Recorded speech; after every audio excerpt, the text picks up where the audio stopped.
And we are live. Welcome back, beautiful and amazing human beings. This is Rudkowski and Jason Bermas of WeAreChange.org here for our Sunday news show, where every single Sunday, 7 p.m. Eastern, we go over all the important news that happened Monday through Sunday, with, of course, a very specific emphasis on now two very important stories. The show still doesn't have a name, but that doesn't really matter because we're live on Periscope, Facebook. The podcast of this episode will be available on iTunes later. And of course, mainly we're going to be interacting with everyone on our YouTube channel, youtube.com/WeAreChange. So if you want to get in contact with us, be a part of the show, hear your voices, let us know in the comment section, where of course your super chats are more than welcome, since Jason, we're not really corporate shills and need to do live episodes and have super chats in order to exist as an independent news organization. So, of course, Super Chats will go first in the conversation that we have. And this week, Jason, man, it seems like the quickening is happening. There's so much news, more and more and more. This whole week, I just buried myself here in New York City and just started concentrating, working our butts off here and concentrating on a lot of different things. I didn't even have time this week to write in my gratitude journal. I'm going to do that right after I'm done with this. But, man, crazy week, Jason. How was your week? Well, Luke, I think that we need some WeAreChange bone broth to sponsor this operation before the globalists take it down. Obviously. Obviously, no. The super chats bone broth is very good for you, but that specific one that he was peddling didn't look too consuming. You know what? Hey, not here to judge. Not here to say judge. Just saying, if anybody's got some bone broth recipe out there, they want to support us. We could use the support, folks. We are at death's door, okay? All right, I got to stop. But no, you're right. And especially today, you're going to be talking Syria. I got on live yesterday about 40 minutes after it broke that, airstrikes by the Damascus airport were going off. There is so much going on from all angles, from the right, from the left, from the deep state angle, Luke. And all we can do is sit here and give you the information as raw as possible and let you make your own decision. Yep. I'm just going to continue on, Jason, if that's okay. But First of all, there's so much spin. There's so much propaganda out there from all different sides, the left, the right, the conspiracy side, the deep state side. It's very hard to make sense of it all. But today's story that I want to specifically highlight kind of consolidates all of that and goes along with what we've been saying for a very long time, with, of course, a very sinister narrative coming from the Donald Trump administration, which I believe has been somewhat confirmed from Bob Woodward's new book. If you don't know who Bob Woodward is, he's one of the leading investigative journalists who was behind Watergate and brought down Nixon. He was given access to the Trump administration, and some of the things that he talked about absolutely correspond with everything we've been saying and everything we've been attacked for ever since Donald Trump got into office, and even before he got into office. So one of the first stories that I wanted to bring up is the scary events that unfolded between two nations just a few hours ago, where we saw airstrikes from Israel target Damascus, Syria. And of course, these were Israeli missile attacks, which the Syrian, of course, state-run media says was thwarted. And there are videos, daunting, scary videos of missiles being shot down over an international fair that was happening inside of Damascus. Israel, of course, at first didn't confirm these strikes were their responsibility, but then just a few moments ago, they came out and said that these strikes were mainly against weapons depots that were supposedly meant for Iran or, I like how the or is there, Hezbollah. And of course, Israel is saying that they are enforcing their, quote, red line and will take more aggressive actions to make sure that their enemies aren't supplied with weapons. And as we know, this is not the first time Israel has committed such an aggressive action against another nation, since Israel admitted just a few days ago that they attacked Syria over 200 times ever since 2017. And the targets that they are mainly going after are Shia targets, Syrian government targets, not what the Syrian government is fighting, which is Sunni, Wahhabist, radical Islamic rebels, which they also admitted a few days ago that they were supporting and arming. But the forces that are fighting them, which are, of course, backed somewhat by the Iranians, which they see as their main enemy in this entire geopolitical complex situation. But as the battle for the last rebel stronghold happens, we are seeing Putin and Erdogan, Russia and Turkey, come to the table and discuss their next moves. This is mainly because the United States has said if the Syrian government, along with the Russians, does attack Idlib, the United States will respond. The United States was warning Russia and the Syrian government not to do this. And of course, this has sparked a lot of outrage, very little discussion in the mainstream media, but one of our representatives, Congressman Tulsi Gabbard, after 9/11, went on the House floor and said that, quote, this is the betrayal of American people. She said this specifically after 9/11, and the case is very solid here. And a case, of course, is not being put together by a lot of other people, but we're going to do this here right now because in the province of Idlib that the United States and Donald Trump with Nikki Haley, who that they're guarding and protecting and warning other nations not to attack, just a couple moments ago, we got a news report from Reuters that a man and woman were stoned to death in that province for adultery. And if you don't know what that means a man and a woman having consensual sex outside of marriage. This shows you the place that Idlib is because it is mainly a radical Islamic terrorist linked area, with some estimates saying that there are over 10,000 Al-Qaeda linked members inside of Idlib. And the mainstream media and, of course, the papers are pushing out propaganda saying that Donald Trump is insufficient. And they're demanding more bombs and attacks on Syria in order to protect frickin' Al-Qaeda. And this is right on the aftermath of 9/11, where the official story says that Al-Qaeda attacked us. And now the United States, with Donald Trump, with Nikki Haley, they're going after and doing their best to protect over 10,000 Al-Qaeda members in a radical Islamic held territory that they're stoning people for adultery. So 17 years later, after 9/11, the U.S. is now using its military might to shield rather than eradicate Al-Qaeda. And this is just utterly insane. And this is insane on many different levels because it is also bringing us closer to war and a very dangerous geopolitical situation between the United States and Russia, which, of course, are on opposing sides of this proxy war that has been happening there, that has been provoked by Western interest years ago. And that's why we're seeing more dramatic footage of Russian war games. We're seeing American war games, and we're seeing these military might, these world powers, flex and saber rattle over this key geopolitical battle that, of course, is protecting the enemy that attacked us and that is still committing terrorist attacks in the West, Wahhabist. This absolutely makes no sense. The United States is on the wrong side of this. And I have to say this, too. Donald Trump is on the wrong side of this. And tensions are only escalating through our proxy ally, Israel, that is now just launching bombs into Damascus over a freaking international festival, deteriorating the situation to a very horrible, horrible place. And we got more insight into this. And what really collaborates everything that we've been saying, ever since I saw Donald Trump meeting with Henry Kissinger, I warned people, Donald Trump's not going to be the president that he campaigned to be. He's sitting there with Henry Kissinger. I'm seeing all the people he's putting in his administration. I'm seeing the early moves that he's making. This is not going to turn out well for the American people, for the entire world. And we got an insight with that from Bob Woodward. Bob Woodward, again, famous investigative journalist, brought us Watergate, brought down Richard Nixon as president of the United States. And he was given access inside the Trump administration, inside of the White House. And he has written a new book called Fear. Now, with the release of this book, Donald Trump is already pushing back and saying that, quote, this book is a scam. He's saying that the quotes in this book are made up. And he is calling the book a joke, with Woodward being, quote, a liar who was and is a Democratic operative prior to the midterms.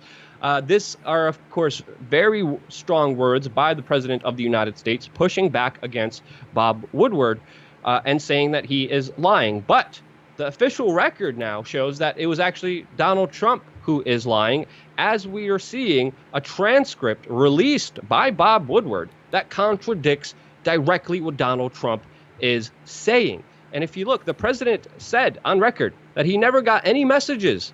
The president of the United States claimed that people who are paid to answer to him don't tell him everything. So after reports surfaced that the president was annoyed that he wasn't asked to participate in Woodward's book, the Washington Post released an on-the-record recording and transcript of what can only be called a truly bizarre conversation that proves that the president did, in fact, know of the book and is essentially lying. So we already caught Donald Trump in a small lie here, officially, with what he said and what the transcript and what the recording actually said. You could actually listen to the two.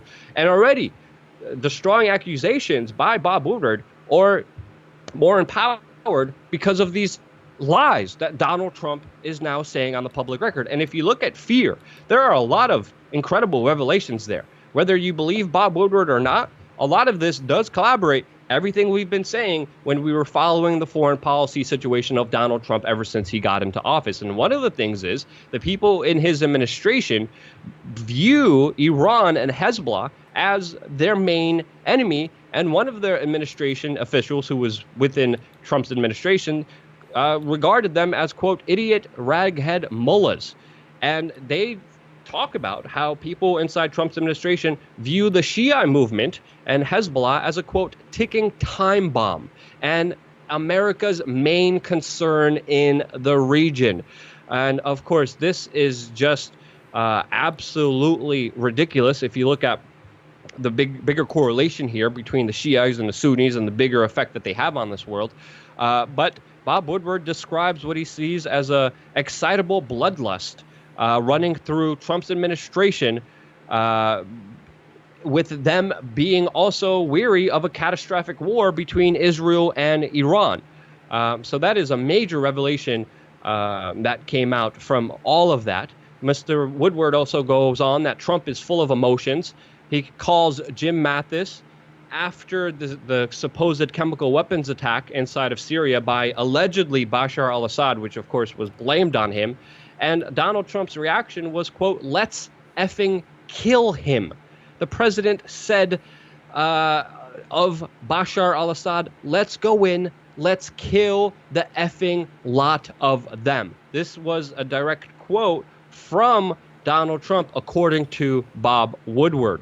And he writes, the American military, Woodward writes, had the capability to launch a covert top secret leadership airstrike in Syria, and this was called on for by Donald Trump. And a lot of this, according to Bob Woodward, happened because of Jared Kushner and Ivanka Trump. And the article goes on, an old family friend of Benjamin Netanyahu, Jared Kushner, has a vision of the Middle East that seems an even stronger Israel, lavishly supported at all costs by the United States. And if you look at the foreign policy of Donald Trump, that's effectively what he did. Ivanka also worked with Trump over Syria, showing him pictures of gassed children and bombed babies and stoking the sentimental fury that fills her father. And of course, it goes on to even the point where Woodward mentions how the Secretary of State, Mattis, was even alarmed that Donald Trump might order a second strike on the Syrian military and worked to tame down Trump and discourage more military actions inside of Syria, which Donald Trump was demanding. And according to Bob Woodward, it was Mattis who calmed him down and stopped him from launching more airstrikes and a, quote, covert option to bomb and kill Bashar al-Assad to get rid of him as the leader of Syria. And again, it was also Kushner, according to Woodward's book, who pushed for Donald Trump's first presidential trip to be inside of Saudi Arabia. And it is Kushner who believes more than anyone that the Israeli Gulf axis that is coming more and more will and should dominate the Middle East. When he's talking about Israel Gulf, he's talking about Israel and Saudi Arabia, and that's exactly what we've been calling out against on this main YouTube channel. And we have seen the correlations. We have seen Israel, Saudi Arabia, and the United States stand together, not against terrorism, but for their greater geopolitical interest, for self-interest of themselves, rather than actually defeating global jihadism, which their actions inadvertently or on purpose, have spread. And this is also very important because with Donald Trump, according to Woodward, pushing for such close interventionism, if you look at all the history, if you look at everything that happened, it has never been helpful. It has never accomplished. It has never claimed any good in the world, especially in the last recent years when it was pushed by the American military-industrial complex on the American people that acted against other nations. So this is very fascinating and very interesting to see Bob Woodward's explanation, his quotes, his work that he has and says that he documented, he recorded, and has notes on, and has been verified by other journalists, because this absolutely does make sense with everything that we've been saying about these the alliance that is unspoken about in mainstream media, but drives American foreign policy into the dirt, not only financially, not only morally, but also corrupts and creates a situation in the world that is more unsafe than ever, promoting Sunni Wahhabis, promoting overthrowing of leaders, overthrowing of countries, democratizing countries, which ultimately spreads sectarian violence, failed states, and worldwide radical Islamic terrorism. And just a horrible situation for everyone, creating that cycle that the military-industrial complex loves of propping up the enemy, destroying the enemy, rebuilding the city, destroying the city, and that cycle just continues on and on and on, and it looks like it will not end, especially because of Donald Trump and the revelations that we just found out from Bob Woodward. That is my opinion. That is what I think. Let me know what you think. Jason, that's a pretty strong argument I made here that a lot of Trump supporters are not going to like, but I don't care. This is what I personally believe in. What do you think? Well, I think there's a mix there, Luke. Obviously, I don't agree with you 100%, but let's start off the bat. You're 100% correct. As soon as you start sitting down with a man like Henry Kissinger, you're obviously going to start leaning towards war. And immediately, we were taken aback. Now, a lot of people voted for him, Luke. Why did they vote for him? They voted for him because they thought he was actually going to get us out of the war. He said he was a non-interventionist. He wanted to get out of Syria, out of Afghanistan. And, that's why he got my vote. That was one of the reasons. And obviously, he's went back on that in many respects. John Bolton is not a good person. Mattis is not a good person. And that's where I think we're going to disagree. Although I would say that a lot of what Bob Woodward has reported is absolutely true. For instance, the idea of seeing Trump saying, I want him effing dead. Oh, I see that in a heartbeat. That's that guy. He wants to play it tough. He wants to be remembered as a strong president. And in his mind, he absolutely believes that Bashir al-Assad is the one gassing these people. And that's where I think the spin is, because Mattis is the one before Congress, before people like Tulsi Gabbard. In fact, she was the one questioning him whether or not a chemical attack even happened the last time. And obviously, you and I have both seen all the information from journalists such as Pearson Sharp and Robert Fisk that there was not even a chemical attack in that area. But the missiles went off anyway, right? And that's what it's all about. And now we have one town left. We have U.S. Marines training with quote-unquote rebels. These people obviously have al-Qaeda ties.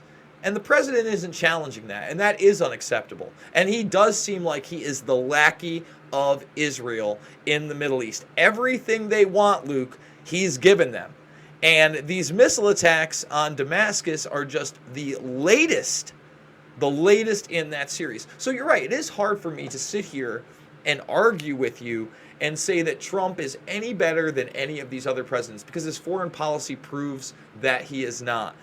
But is he doing so in a conscious and malicious manner? I don't believe that. But again, that's really his own fault for not putting somebody like a Rand Paul in his cabinet that may pull this back. And I know that you talked a little bit before the broadcast that Steve Bannon may have actually been the voice of reason when talking about Jared Kushner's relationship to Netanyahu. Go ahead. Well, according to Bob Woodward, it was Steve Bannon that got into an argument with Ivanka Trump over her pushing her father to bomb Syria, which he did. And according to Bob Woodward, Trump wanted to even send more bombs and directly kill Assad through a U.S. bombing campaign.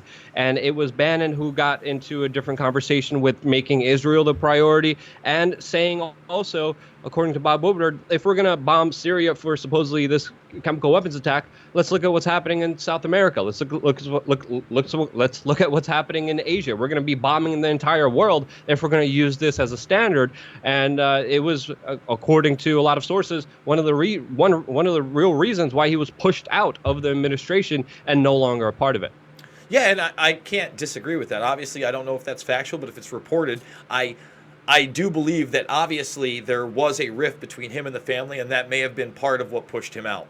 My only argument with you is a guy like Mattis is being portrayed in this Woodward book as a hero.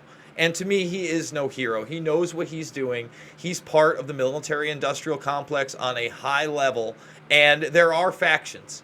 And again, inexcusable. I'm not here to defend Trump on anything Syria. You know, I was quite upset yesterday, again, when we had missile strikes in Damascus that are obviously, you know, endorsed and enforced by the United States military. And without us getting involved through CIA Timber Sycamore back in 2012, we wouldn't be in this problem. But the bottom line is, when he came into office, he could have got us out, and he could get us out today. And that doesn't seem to be in the cards, Luke.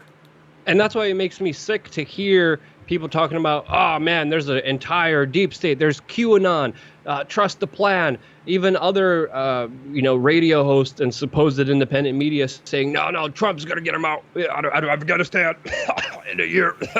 It's going to happen. He's only postponing it temporarily. No. The initiative here, it's already been a year since that promise was made by the alternative media that speaks to him. And no, Trump's going to be keeping the military inside of Afghanistan probably indefinitely. The war in Syria only from now is going to escalate. Israel's going to take more affirmative actions with the backing of the United States. And even if Idlib does fall successfully because of the Syrian government and Russian military, we still have to worry about the northern Kurdish region, which the United States is heavily embedded in and looks like it won't be going away at any time. They are prolonging this conflict. They are trying to balkanize that region. They are not giving up on the big loss that they had. The rebels that they financed that were tied into radical Islamic terrorism, that spread radical Islamic terrorism all over the world, have effectively lost. But the United States still is standing in there with Israel, with Saudi Arabia for a greater geopolitical interest that doesn't serve the American people and does a huge disservice to everyone while building up the military-industrial complex. And it's just utterly stupid, and people need to pay attention to this, especially if you're a Trump supporter. You need to wake up to this, because this is the biggest disservices that the president is committing, not only against us, but the people of the world, hurting us in ways that will have ramifications throughout the next few years. It's important for all of us to wake up and address this important fact and to hold his feet to the fire. And until Trump supporters do that, or if you're a Trump supporter and you don't do that, you don't have my respect. Just being blunt here and being honest. And to me, what Trump is doing, especially with his foreign policy, is a huge disservice, is utterly corrupt and utterly wrong. That's just my take on it. We got some super chats. Should we go over that? Yeah, let's do that. I just want one caveat. There was one story they actually missed that really shows how premeditated this is. For instance, you talked about those U.S. military war games where you're training rebels just this week. Marines with boots on the ground in Syria. Now, following that, literally the day after the drills were over with, ISIS supposedly kills 20 people in Idlib, and they send those very same rebels that were just trained by Marines into that region. These are not coincidences, folks. These revving up of the war games are extremely dangerous. And again, the Trump is not going to get my respect unless he does something about these Middle Eastern quagmires that we will continue to be in, because they are wars for profit and dominance. Go take those super chats, Luke. Which, again, it won't, because Donald Trump is on the same page of a lot of the bigger war hawks. That's why he's surrounding himself with war hawks, and that's why he does not have my support in any way. Just being blunt here. All right, the super chats that keep us running and fully independent. We got one by Vintitious, and he says, saw an ad when I loaded the stream. Also banana. Thank you, Vintitious. Usually our streams are automatically put up for a review or demonetized automatically. I'll check right now. I'm surprised that we are Hold monetized. on. I'm going to check it right now. because We got I another can one check. by Jesse Schmidt. He's awesome. He's been here almost every single Sunday. I appreciate you, Jesse, very much. Monday morning will be a breaking story on InfoWars of the globalists make last-ditch move using computer-generated Trump voices in the Woodward scandal. Wouldn't surprise me if we see that as a breaking news story on that news publication at all. And I bet that's probably going to be some of the things, some of the theories out there. And it is something to note because with the technological advancements, especially in computer-generated audio and video, it's going to be hard to know what's real and what's not in the future. So that's also something to think about, Jesse. We got another one by Avitas. Avitas is also great, also been here for all the other channels, saying, happy Sunday, guys. The military-industrial complex is the only true power in this country. Has been since Eisenhower. And I do agree, Avitas. There's a reason a lot of the world leaders, when they criticize the United States, say that American policy never changes, even though presidents and parties change, and that there's always some guys in suits that ultimately do call the shots. And it really does look like that. If you look at the military-industrial complex, they have their tentacles in all aspects of our society, whether it's social media, whether it's the mainstream media, whether it's government. There's always a bunch of idiots calling for more war and destruction instead of freedom and progress. And when you make money off death, you're a death pusher, and that's a big industry. Even Wolf Blitzer said, if we stop funding the military-industrial complex, there's going to be a lot of people who lose our jobs. Prioritizing that instead of the horrible things that are actually happening in this world because of that military-industrial complex that directly feeds Saudi Arabia and commits the worst humanitarian crisis in the world right now that's unfolding in Yemen.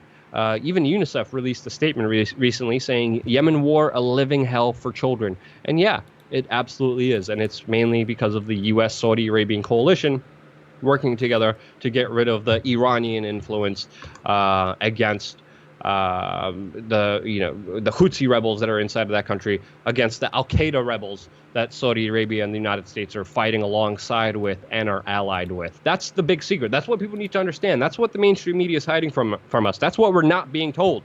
We're not being told the United States is effectively on the same side as Sunni Wahhabist radical Islamic terrorists that are hurting the entire world.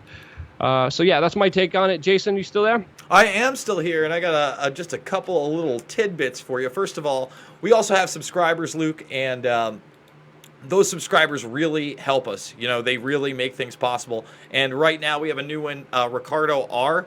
Thank you so much. That $4.99 a month.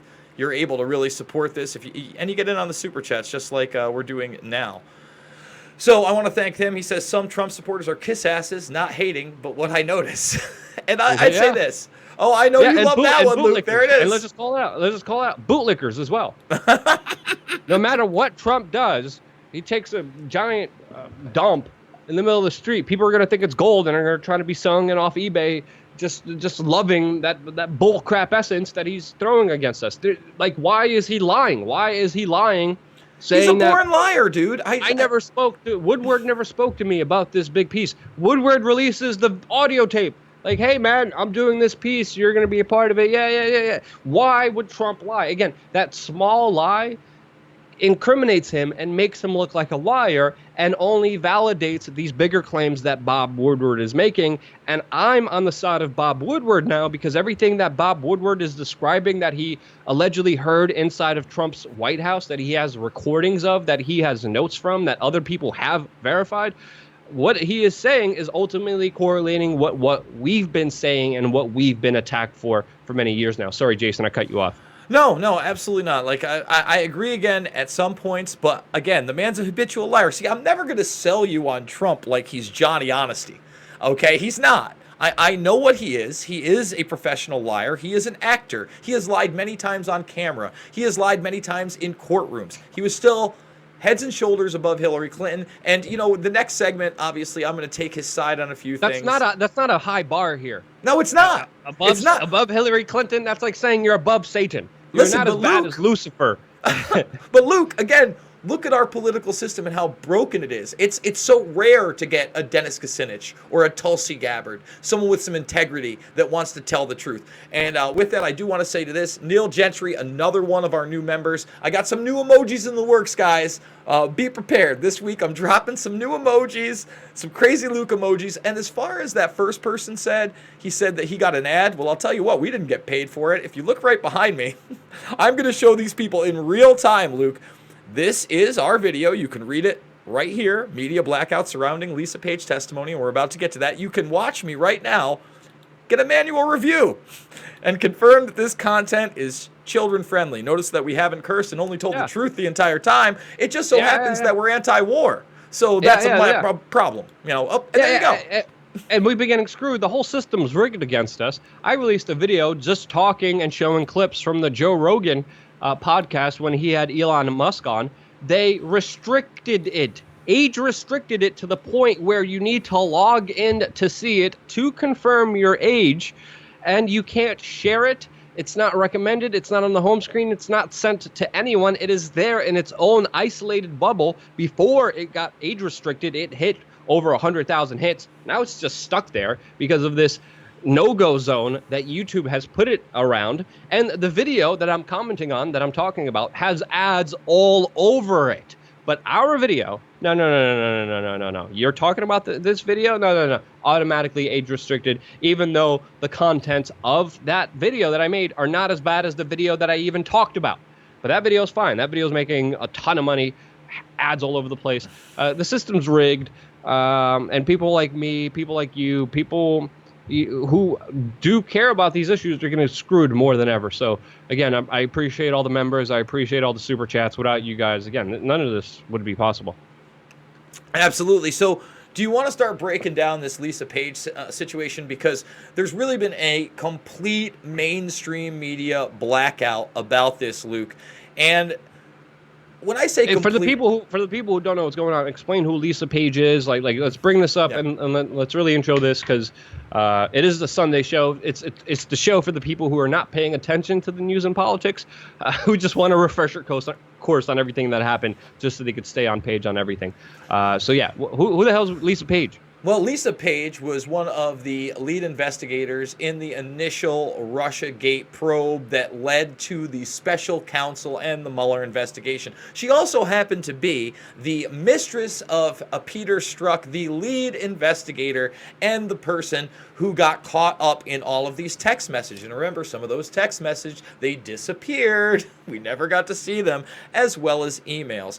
They clearly showed bias against Trump. Now, a huge deal had been made once Peter Strzok went before Congress, and later on we're actually going to show you a small segment of that. She has now testified several times behind closed doors, okay? And we're going to get to her latest testimony in a moment, but I want to show you what the media is pushing first, because this is really important. First of all, Manafort has apparently flipped. And what does that mean? Well, it means nothing about Russian collusion, but by the end of this segment, you're going to realize it's never been about Russian collusion. This has always been about the impeachment of the president at all costs. And I know that Luke is kind of chagrining right now because he thinks that they have their man in office, but there, in my view, there is little doubt that there is a plethora of evidence that there are certain powers that have never wanted Trump in there because he has been disruptive in some regards. Now, Manafort beat 10 of the initial charges out of the 18 and got convicted of 8 of those. This is separate, however, and he was about to go to court again. Now he has to give up $22 million of his property in restitution, plead guilty, and make his way into whatever case. And I suspect that this case is going to have to do with campaign finance reform that they can make, because there is no Russian collusion. What else leads me to that belief? Well, George Papadopoulos got 14 days in prison. And remember, he was their big Russian link, not going to jail for anything Russian, okay? Nothing to do with collusion, but he obviously sung like a bird. Remember, this is the guy that testified that he saw Trump nod. He nodded when there was a suggestion of a meeting with Poot Poot. So Trump never said he was going to meet with Putin. He didn't want the details of how Russia was going to help him win the election. You know, this very intelligent man that was running for president. Instead, he just gave the nod, that gangster nod. Poot, poot. We'll meet him. Okay, so Papadopoulos, next. Now, Cohen flips. Remember, after they raided his office in what was extremely questionable, took everything, you have to understand, these aren't good people. These are criminals. Paul Manafort, Roger Stone, not good people, lobbyists, literally vermin on the planet, folks. Very terrible people. They're liars, they're criminals. It's going to be very easy to indict them, and that's why Cohen flipped. He didn't want to spend the rest of his life in jail if Trump didn't pardon him, or worse, Trump gets criminally charged, because that is what this is all about. Any way, shape, or form in getting this out. Now, Lisa Page, I want to show you this. This is the Daily Mail based on a Fox News article, okay? Here's the Google search, the news by date. BizPac and PJ Media and the Canada Free Press are the only ones. You're not hearing this on CNN. MSNBC refuses to tell you what I'm about to tell you. But this woman has now testified under oath that by May of 2017, when they appointed Robert Mueller, there was zero evidence. Let me repeat it. Zero evidence of any collusion whatsoever. Say it with me now. No collusion. That's not what this was about. And when they grilled her and they start asking her questions like, hey, what about this text where Peter Strzok said he didn't want to be involved because there was no there, and there was little to no likelihood of impeachment. In other words, it's always been about impeachment. She has to tell the truth. After, the lawyers are there. And remember, this still is not in the public domain. Fox News was supposedly able to vet a transcript, and and I don't love Fox News. They aren't telling you the truth, especially about, Tucker Carlson's about the only one telling you the truth in Syria. We played that clip of Lou Dobbs and Jack Keane talking about how all these chemical attacks are Assad, and they know it 100%. So, Louis Gohmert, okay? Now, Louis revealed some bombs, and we're going to play some of those bombs right now for you. He basically got on there and said that 40 seconds in that China, well, he doesn't name China, but another large world power had all the emails. Listen. Out for being the scheming serial liar he is. But let me say this, and it goes with what the president's getting mocked for in Russia. I brought this out, and the mainstream media will not touch it. To me, Fox is the mainstream media, but that is, we know, there is no question, the intelligence community inspector general sent Chuck McCulloch, sent his investigator, Frank Rucker, who told Dean Chappelle and Peter Strzok that despite what some of the media was saying, a major foreign power had gotten every one of over 30,000 Hillary Clinton emails. A major foreign power had gotten all 30,000 Hillary Clinton campaign emails. And again, the mainstream media doesn't want to talk about that. Now, here's where it gets even more interesting. He says that her testimony may be leading them to two people, John Brennan and James Clapper. And why is that interesting? Well, Seymour Hersh, in a recorded phone call, has called this whole Russiagate nonsense, what is it? It is a John Brennan operation. And again, you're not going to hear this anywhere else. Let's play. Peter Strzok in any way? Not so much, but she has given us more insights to who was involved in what. Of course, when I hear Brennan or Clapper either say the kind of things they've been saying recently, then it tells me, wow, we must be getting close to them. Those guilty dogs are barking pretty loud. But I think she... So there you go. He's calling them guilty out of the gates. And remember, Gohmert was one of the only people to call out Strzok other than Trey Gowdy and get yelled at. And we're going to play a small segment. I couldn't believe this. Messages, Mr. Strzok, the way you do, saying the things you did, you'd been better off coming in here and say, look, that was my bias. And you kind of get around to that a little bit when you say, hey, everybody's got political views. Those are called biases, and we all have them. And you have come in here and said, I had no bias. And you do it with a straight face. And I watched you in the private testimony you gave. And I told some of the other guys, he is really good. He's lying. He knows, we know he's lying. And he could probably pass a polygraph. It's amazing. Mr. Chairman. No, this is my Mr. time. Chairman. He literally says right there, you could probably sit there and lie and pass a polygraph. Because what are these people? Peter Strzok is a lawyer. Lisa Page is a lawyer. Okay? They're paid liars. That's what they are. And here he, we're gonna skip over some screaming and yelling that went on. And here is where he soon because really of sells the it. damage you've done to the justice system. And I've talked to FBI agents around the country. You've embarrassed them. You've embarrassed yourself. And I can't help but wonder when I see you looking there with a little smirk, how many times did you look so innocent into your wife's eye and lie to her about Lisa? Mr. Chairman, this is outrageous. Credibility of a witness. So what is it all You may about? recognize this man. Well, He's let's a go lawyer. right He here, and represents this is the- what it's all about, The folks. injury is This is Stormy Daniels' lawyer, and this is what it's all about. He's on Tucker Carlson. He's trying to explain. They're going to try to get him on an obstruction charge to campaign finance reform. Watch for yourself. This is the plan. that he and Michael Cohen and others lied to the American people and covered up the $130,000 payment and violated campaign finance law. they That's have why an Michael obligation- Cohen, I'm not done. No, but That's why let me- Michael let me- Cohen I'm just sorry. pled Let guilty. me ask you a question. That's why Michael Cohen Did they just have pled him? guilty. I understand them. I've been following the Right. news as well. Okay. So there it is right there. That's what they want to do, and it's hard to deny that. Now, Nunes says that Trump, and we're not going to play the video, but you can see this article. Again, there's really no articles on this page information, but he says that Trump is going to declassify these Russiagate documents before the election, before the midterms. That's going to be the big move that's going to stop the blue wave.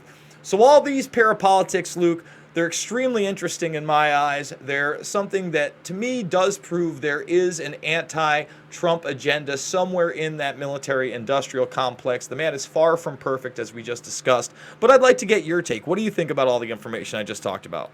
I disagree on that last particular statement you made. And ever since the whole Russiagate kind of conspiracy came up by the mainstream media, ever since the beginning of it, after the election of Donald Trump, I automatically called it for what it was. It was bullcrap. What we're seeing with this whole Russiagate investigation is pretty much underhanded moves by the giant douche versus the turd sandwich. The giant douche is, of course, the Democrats. The turd sandwich is, of course, the Republicans. So in this situation, this Russiagate situation, you see the giant douche kicking the turd sandwich in the balls, violating the rules and regulations, because this whole Russiagate kind of crap that they're pushing on us is filled with so much disinformation. It's no lie that the United States intervenes in other countries' politics. It's not a lie that Russia intervenes in other countries' politics as well. So does Israel. So does China. So do many countries. But they selectively chose it as an outrage to push their fake news narrative that was first linked, of course, to an organization directly tied into Eric Schmidt, who, of course, is now a part of Alphabet, was a part of Google, and, of course, a major surrogate to Hillary Clinton. And their war is being effective because they've been drumming the beats. Anti-Russia, fake news, Russia helped Donald Trump be elected. There's zero evidence of that, but hey, there's Stormy Daniels, there's Fedor Emelianenko, there's all this other bullcrap and hooey happening behind the scenes that doesn't mean anything.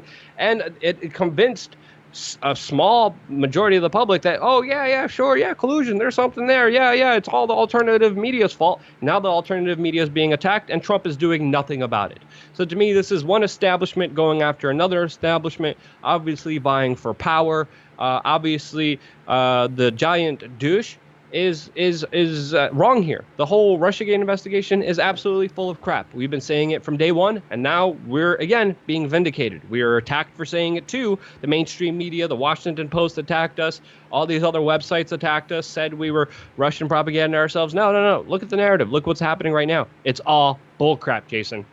No, it is. And, at least we can agree on that what they are feeding us is nothing but Johnny nonsense. So The bottom line is, how does this turn out? I think that they are going to try to charge him with something, whether that leads to impeachment. They may even go, I did a small video on this a couple weeks back with a state attorney general trying to indict Trump and move from there. But again, that doesn't make him perfect, and we're far from perfect in his foreign policy and even his domestic policy. The man needs work. He's not a perfect guy. I got to ask you, before we get to the other stories, Luke, because we're going to tread through the stories of the week. I don't know how rapid we're going to get, but I do want to thank the audience for getting involved. I know there's a couple super chats maybe we want to get to first. But if you could decide, because I know you're Johnny Anarchy, if you could decide who would get the presidency, if you could name one figure, doesn't have to be somebody super famous, but somebody out there that might be recognizable, who you think could handle the job, who would it be? Okay, Johnny Statist. My answer would be a decentralization, horizontal power structure with, of course, the states, the local counties deciding for themselves how they want to live and operate and deciding their bigger participation in a, quote, federal government. Well, we don't have that. We have supposedly central command leaders, but those leaders are controlled by all the influences and special interests.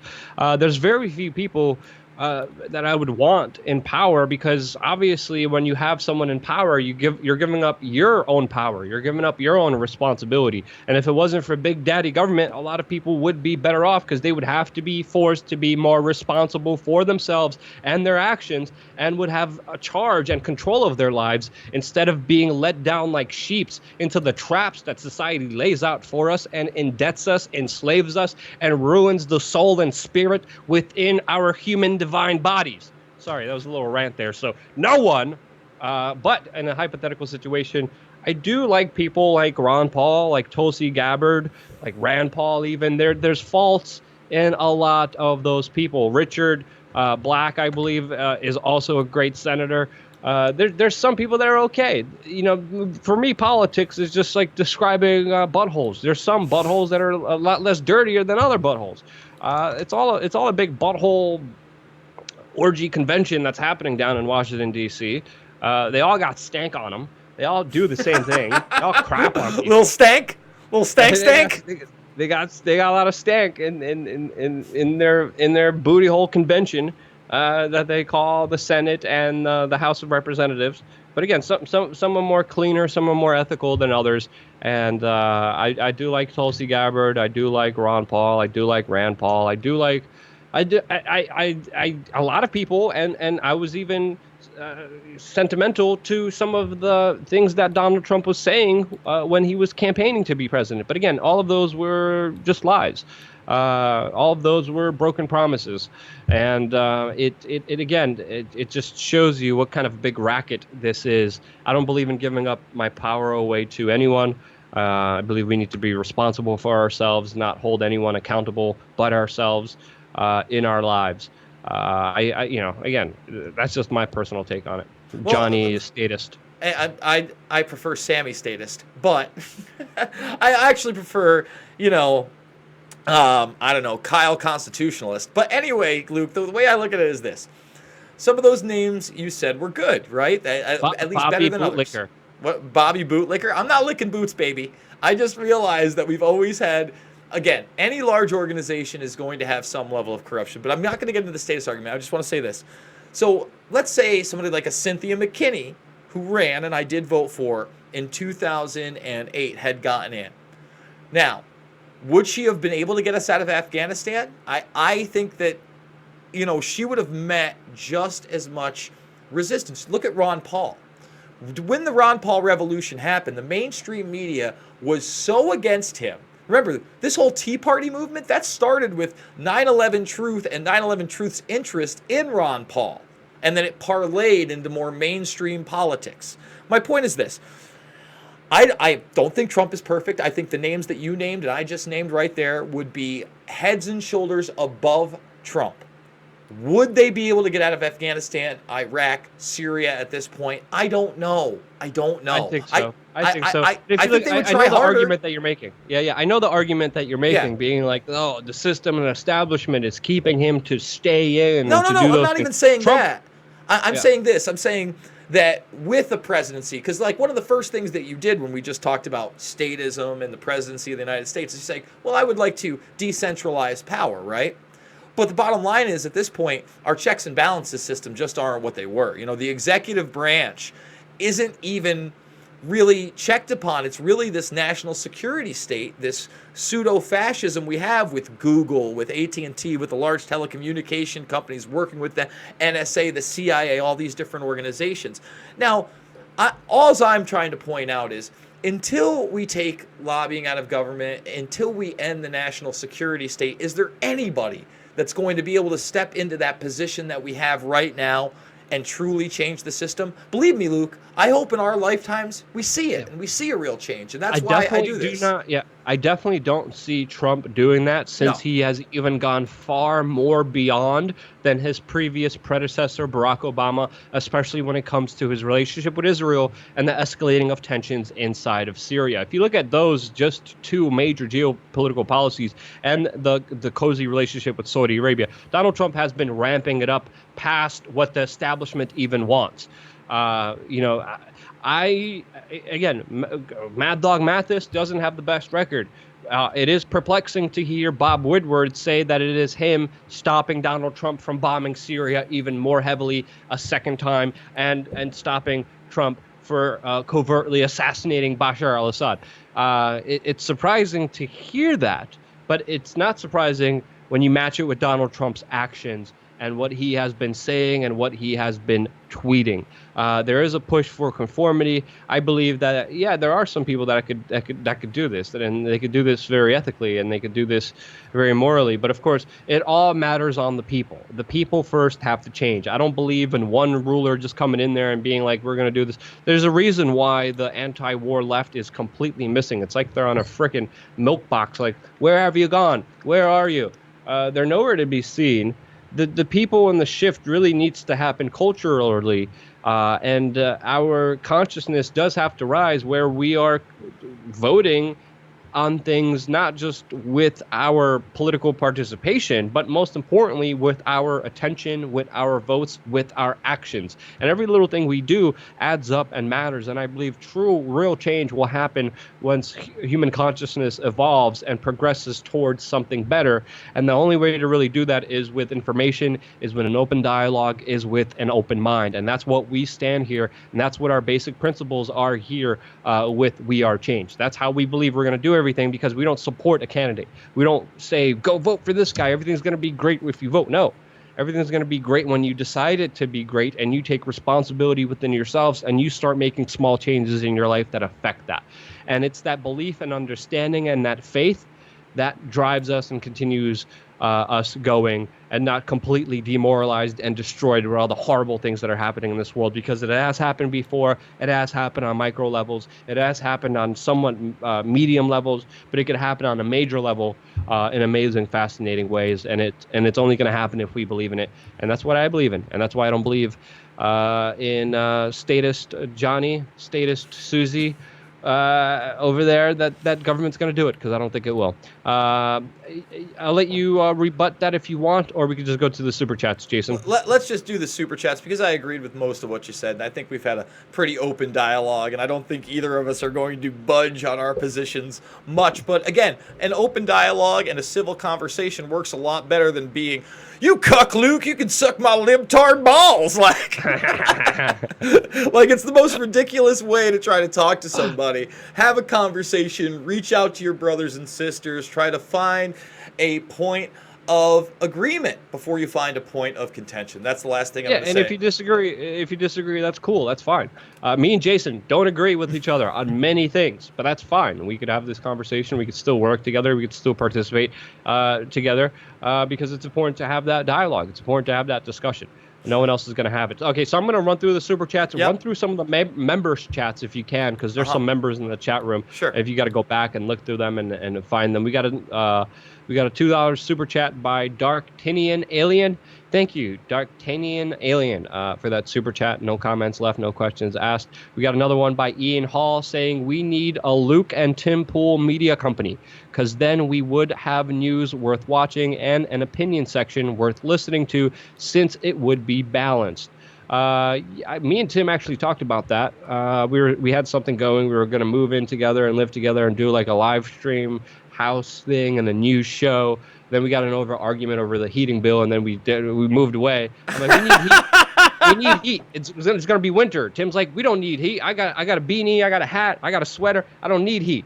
You're going to pay for it. I'm like, I'm not paying for all the heat. If you're going to be using it too, you got to pay for some of it too. Tim's like, no, I don't want heat. And I'm like, damn it. Okay, so it didn't work out because of that, basically. Inside baseball, folks. Yeah. Inside baseball. Tim does his thing. Tim does really great things. I enjoy watching some of his videos. And again, I believe in the decentralization of power. I think he's doing great. He's building up his independent media empire. I've been kind of pushing him and nudging him ever since we met. Don't go to the corporate guys. Don't go over to, what did he work with? He worked with Vice. And he worked, and another one, Fusion. I'm like, dude, no, it's going to eat you away. And then he finally woken up. He was like, dude, it was they ate my soul away, and it was horrible. And I'm going to be independent. And you were right. So he's doing really good things independently on his own, and that's the way to be. And I really enjoy watching his videos too, and arguing with him because I disagree with him on so many issues. You should see the conversations and arguments me and him have. We go at it. But we're still friends, regardless of that, and our diverting opinions. We got another super chat by Ventitius. He says, well, I did see an ad. It was skippable. Sounds like you're getting double screwed. So have some money. Also banana. Thank you so much for that $5 super chat, Ventitius. I really appreciate that. Yeah, it's weird. It's saying that this live stream is under review, and someone is saying that they are receiving ads for it somehow, which makes absolutely no sense. Jesse Schmidt said John McAfee and Vice President Adam Kokesh. I don't know how I would feel about that, to be honest. I know both men. Let's just say they're interesting characters. But sure, you know what? If we have Donald Trump in office, like, why not just have John McAfee and Adam Kokesh now? I object. I disagree. Hey, listen, great at a pool party. That's going to be a fun pool party. Adam Kokesh and John McAfee, guaranteed fireworks, good times. Probably a great bonfire cornfield party, Luke. I know you don't know much about those, city boy. However, I don't know about a political party with Mr. McAfee and Mr. Kokesh. So that's the party I'm not sure about. I like a lot of what both those gentlemen have to say in bits and pieces, but I obviously think there are problems, as you can imagine. Yeah. It would be interesting. Knowing those two individuals personally, it would be very, very, very interesting. And hell, with the way the government's acting now, it might as well just be totally crazy and dysfunctional. So yeah, sure. Yeah, I support you, Jesse. I agree with that. I agree with a lot of things Jesse says. We're probably I don't know what's going on here. We got another super chat by Eyes Wide Open Are Yours. And it's a $2 super chat saying March on Pentagon, October 20th to 21st against War Machine.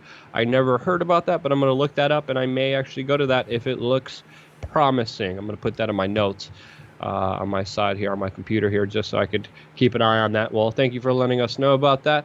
There's David E. Burden with a $10 super chat saying all of this is more smoke and mirrors. The biz runs all countries and all other banks, bread and circuses. Yeah, a lot of bread and circuses are happening here. I don't know what the biz, B-I-S, means or is supposed to represent. Do you know, Jason? I'm not hip to that lingo, sir. No, not hit with that lingo as well. But, yeah, a lot of bread and circuses happening around. There's a lot of sports ball. We got another super chat by Jesse Schmidt. He says, John gets bored after 5 months and moves on to other things. Adam takes over and dismantles the government. I will tell Jason to mow his grass and put his pet turtle on a leash so he can still get his fill of government. Well, let's answer that question because, first of all, there's so many things in Fantasyland. First of all, I'd like to be the guy mowing the lawn because if John McAfee is a man of his word, I don't see Bitcoin going to, what, is it 1 million in the next, 12 months? Or he's going to eat his own penis. That's a bold statement, Mr. McAfee. I don't agree. Knowing the man, there will be an attempt. Yeah, well, that's frightening. And unless he's going to clone it first and be like, all right, this is what I'm really doing. He's not going to give it the old lop sauce. And listen, man, as much as everybody wants to hype the Conor McGregor Irish train, I guarantee you Khabib is going to murder him on October 6th. What are you responding to? Where is this comment even coming from? Because he's talking about the pet turtle. So remember, I'm supposed to buy some Teenage Mutant Ninja Turtles when he loses? He's not going to lose. Jesse, I love you, but that's the way things are. Before you get to the last super chat, I do want to say to Neil Gentry, one of the new members, he's got one. The globalists want a unified slave state. You know, it seems that way. That's something we have covered here, especially with China's social credit score, Google getting more involved with them. In fact, one of the stories we're about to go over in just a moment is the fact that employees are leaving because they don't want to work on China's search engine. So I think you're spot on that one. And do you want to read this this last one by Ian Hall? Yeah, this one's by Ian Hall, and he's asking, is Tim bald under the beanie? It's been bothering me. Tim actually addressed this question doing an AMA on 4chan. So if you want to answer to that, just go directly to that AMA that Tim did, and he addressed this issue personally himself better than I could. So yeah, any member chats in the chat room? Like I said, that was Neil Gentry. You can only go so far back because of the time frame there. So he is one of the newer members. And again, guys, $4.99 a month. I can't tell you how much that really does help this operation and lets us go live more often when news is breaking. Lets us do this weekly broadcast. Lets us bring you news that you're not going to hear anywhere else, such as Jeffrey Epstein meeting with Steve Bannon. I mean, these are things that people should be made aware of, Luke. And from there, I think that the people should be made aware that the Denver airport is trolling people, and trolling David Icke fans in particular. Yeah. So this is Monday's article. So we're now finally, after an hour talking, we're going to get into Monday through Sunday, the top articles from each day.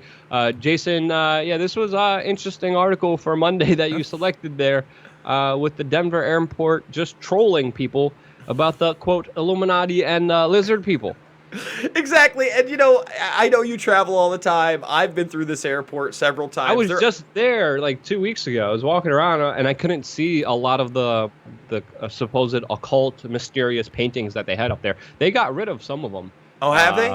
It's been years. Yeah, I was literally there. From Burning Man, I went from Reno to Denver to Austin to New York, and I was there for a bit, and I actually didn't see that. So, yeah, people are saying Luke is the shapeshifter in the comment section. Well, there he is right there. Luke, there you are right there. Yeah, that's you. It has a matching nose. Well, the bottom line is, listen, they have some creepy things going on there. During this campaign, they actually trolled with the apocalypse horse that's outside. That's one of the paintings that Luke is referring to right behind me. There's definitely something weird going on there. You know, my buddy and friend and the person I worked with on Shade the Motion Picture, Shepard Ambellis, actually did a Travel Channel special on whether there were underground bases there. Fact is, nobody really knows what's going on down there, but they're having a little fun here. And I would say that it is a very unique airport just in the structure alone. When you drive up on it, Luke, it looks like a haunted carnival. Like it's a big tent-looking structure with the horse out there. So, I don't know, I thought this one was interesting. I thought that the people that follow our work would get a kick out of it. We can move on to more serious things unless you have another comment. Yeah, they described it as these new posters that they did as the New World Airport Commission.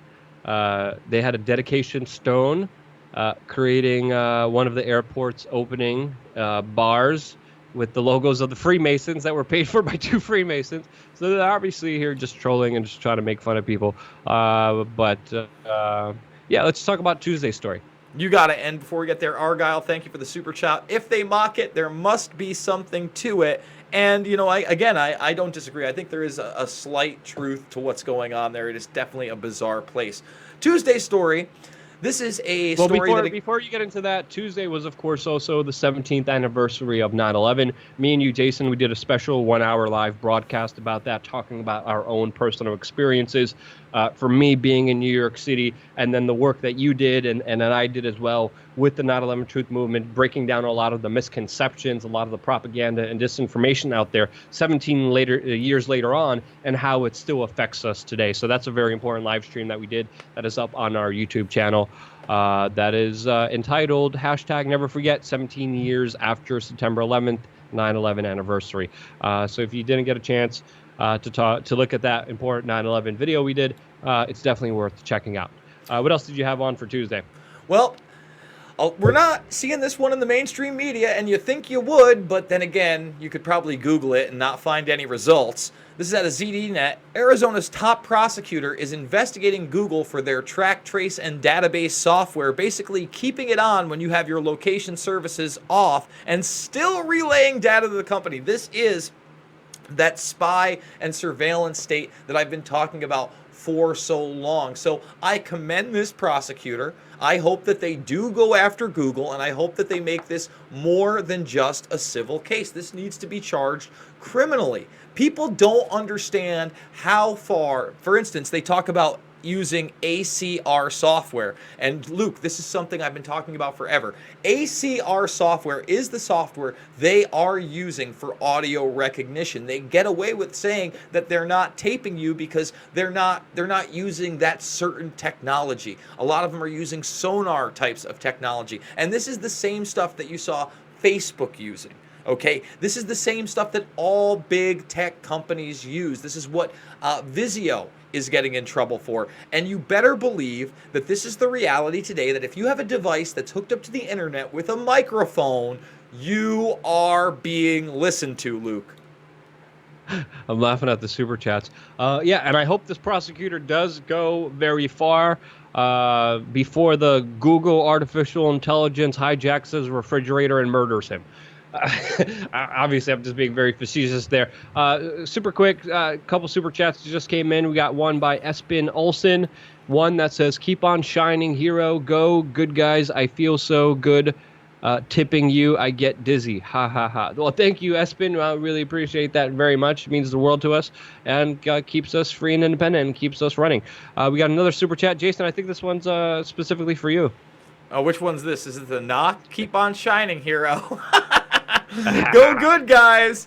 I feel so good tipping you. I get dizzy. Yes. No. I read that one. Oh, you did? One. Oh, which one? Yeah. Which one do we got? I'm looking. Hold on. By Jesse. Yeah, have to go to work for money for your turtle food. See you guys later next week. First of all, again, we've agreed to buy Teenage Mutant Ninja Turtles. It won't need food, but it won't need to exist because Khabib Nurmagomedov is going to treat him like a, how do I say this? A crippled redheaded stepchild that is both deaf and has only 2 limbs. How's that? You could pick which 2. Like, that's literally the manhandling McGregor's going to take. Jason, I have to reiterate Jesse's super chat from last week saying if you believe that and that Conor won't win against that wannabe Ruski, that you might as well just work for CNN if you believe in those kind of commentary and beliefs. There's no way. Did you want... We can get into this later. Yeah. We can talk about this later. But let's talk about Wednesday's video that came out. And also Wednesday, we released a special video about Amazon banning the books by Roosh V. We actually interviewed Roosh V. Definitely worth checking out. Very interesting fellow, to say the least. We did a full interview about him and him being just banned from Amazon and his books just disappearing. And the thing is that you don't have to agree with the guy, Luke, on everything, but you have to respect his freedom of speech. And believe me, there are many more offensive titles, Luke, on the Amazon market than How to Pick Up Women. They got Mein Kampf on there. What's that? They got Mein Kampf on there. You can buy that book. It's like, oh, Roosh dating video. Oh, no, we can't have that. That's dangerous. You can't teach men how to date. That's another story. You had another story selected for Wednesday. Yes, sir. Let's go. So apparently, Luke, you can't just keep borrowing money and then pledging trillions to the military-industrial complex without another crash happening like the one in 2008. And this is out of The Guardian. And believe you me, I do believe this. And I don't think that this is a deep state plot against the president. I think within the next couple of years, if you look at this article, I think it's extremely correct. You can't just have growing inflation with marginal wage increases. You can't just keep borrowing and borrowing and borrowing and then propping up the war machine and hitting a $21 trillion debt without bailing out the banksters with more invisible zeros and ones through the IMF and their special drawing rights units. What's that really mean? That means control over people, because that's all it is. It's not backed by gold or services or anything, or not even a cryptocurrency algorithm. It's just 0101 printy print. I love money. And, you know, you think you were pissed in 2008. You watch what happens in 2020, 2021. That's just my take, Luke. I don't like predicting doom and gloom economics, but it can't stay like this forever. No, of course not. Well, it makes obvious sense. Even after the financial crisis in 2008, following months after that, and even years after that, I've been saying this problem is not fixed. It's only being paved over with more bullcrap, more debt, more of a bigger problem that's going to hit everyone later on. Many people thought it was going to be the 7-year mark, because they say that there's a 7-year cycle to every economic market. That hasn't happened. The market and the stock exchange has been supposedly doing incredibly well, even though if you look around to how the average person is living, to the average purchasing power of the dollar, you can see that's just a whole big bag of hooey. That's bullcrap. That's a bunch of lies. And it's really going to be the financial banking system that's going to corrupt and erode human civilization. It's not even an exaggerated quote. If you look at the power, wars wouldn't be possible if it wasn't for the banking system with the way that they're established. They finance both sides and then they screw everyone over. So yeah, good article headline, something we've been saying for years, is something that shouldn't be a surprise.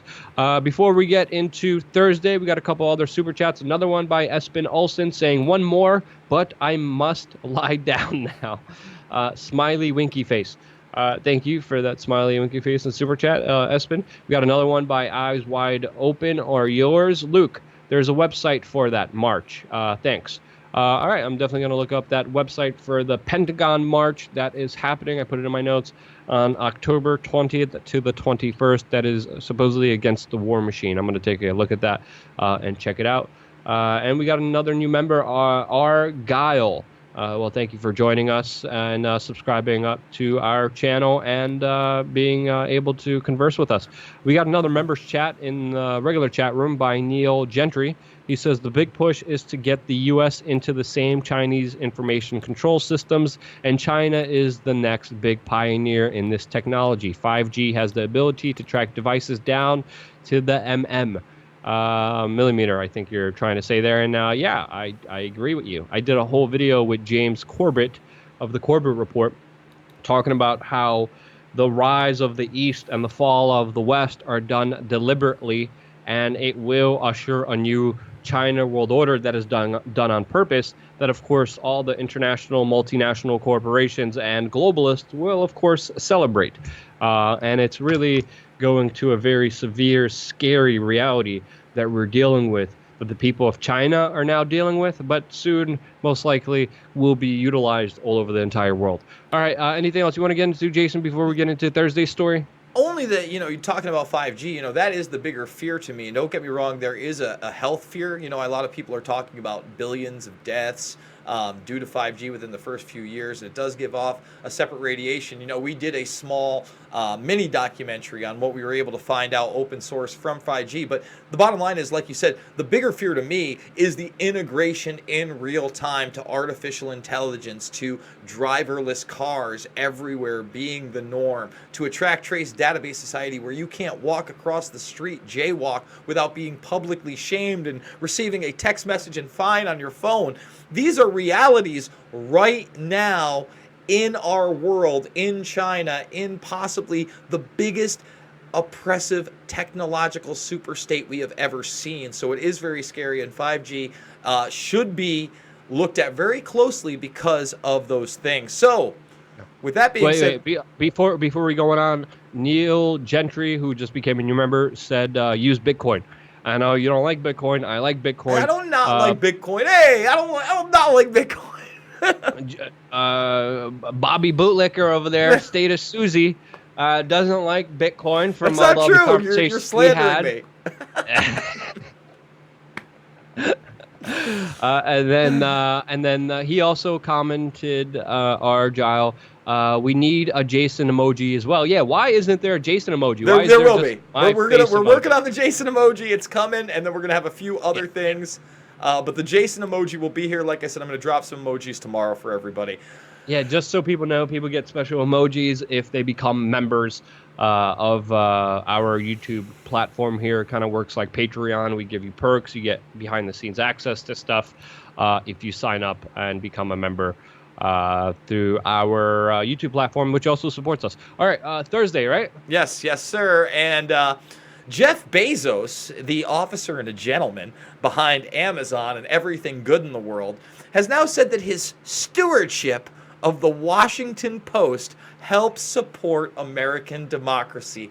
Well, Jeff Bezos, thank you so much for making a $600 million deal with the CIA. And thank you so much for not only looking like a Bond villain, but acting like one by not paying your workers enough wages to stay off of welfare and other social programs. You truly are a steward of American democracy. I want to puke my guts out right now, Rudkowski. This guy is utterly ridiculous. Of course, one of the world's richest people cares about supporting American democracy, who, of course, utilized this crony capitalistic system to become one of the richest persons in the world by abusing the system that we have now. Most of the workers that are working for Amazon are treated like crap and have to be supported by government welfare. This is not only including all the tax incentives and all the tax breaks he gets for even operating his business and all the other legal loopholes that he skips through that made him who he is. People have to understand here, Jeff Bezos works with the Pentagon, works with the CIA, purchased Whole Foods, purchased the Washington Post, works directly with the CIA on many different things, is one of the biggest, I believe, worrisome persons. How do we even describe this, Jason? Like one of the biggest villains in the world. The type of stuff that he works on, especially with Amazon working on artificial intelligence, especially with Amazon working with Goldman Sachs, bro. Goldman Sachs. Yeah, Goldman Sachs, and trying to also break encryption in order to allow the government more transparency over cryptocurrencies that have privacy features. So he's openly working on breaking privacy features so the government can have a bigger eye on what people are doing with cryptocurrencies. He has also artificial intelligence, facial recognition technology that he is selling to ICE, that he is selling to local police departments all across this nation and all across this world. He is one of the main villains against human civilization. And for him to say, I'm here to support American democracy is absolute hooey and bullcrap. He's here to support his interest. He's the richest man for a reason. He abused the system. He's taken advantage of the system. Trust me, do not buy stuff on Amazon. I know it's convenient. They got one-click little buttons. They got Amazon Prime. They'll send it to you really quickly. No, don't do it. Seriously, use eBay. eBay is... I got to do more research on this, but I've been using eBay instead of Amazon recently, and it's not a bad alternative. It's just as good as Amazon, and you could check shipping dates and when you get them, and they're just as good. So please, people, use eBay. Don't use Amazon, and help the future enslavement of our civilization. Yeah. Well, you know, somebody in the... I got to go with this chat, even though it's not a super chat. Bezos is an actor. He's a front man. Look, folks, you need to understand. I'm going to reveal something here for the very first time. I, Alex Jones, am actually... The conspiracy theories are true. Bill Hicks. We are actors.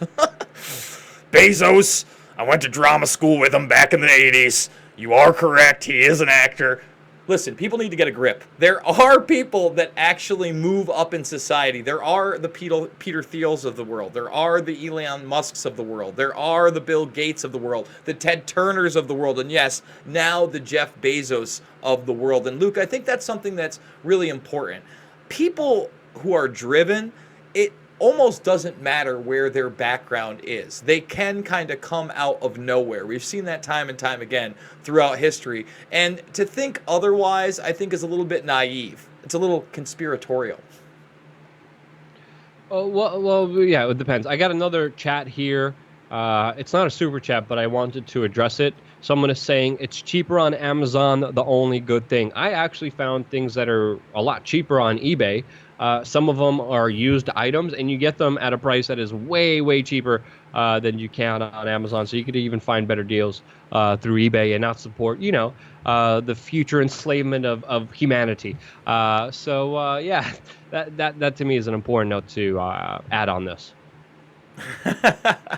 Listen, I'm with you there. I've been an eBay guy since the 90s when it was around. I still eBay. If I need a graphics card or something like that, yeah, the used market on eBay is much better. And plus, I'm a geek. So, things that you can't find on Amazon. But remember, eBay back in the day partnered with, what was it, PayPal and Elon Musk, Peter Thiel, cooperation, a venture, if you will. So it just shows you how these tech billionaires have really embedded themselves in all this different venture capital for now decades upon decades. And now that has come to fruition, and people like Bezos have taken it to the next level. Now, talking about billionaires. People are saying in the comment section, hold on. Yes, Luke, I want to buy used socks. It's a good comment. That's a good point. I can't really defeat your logic there.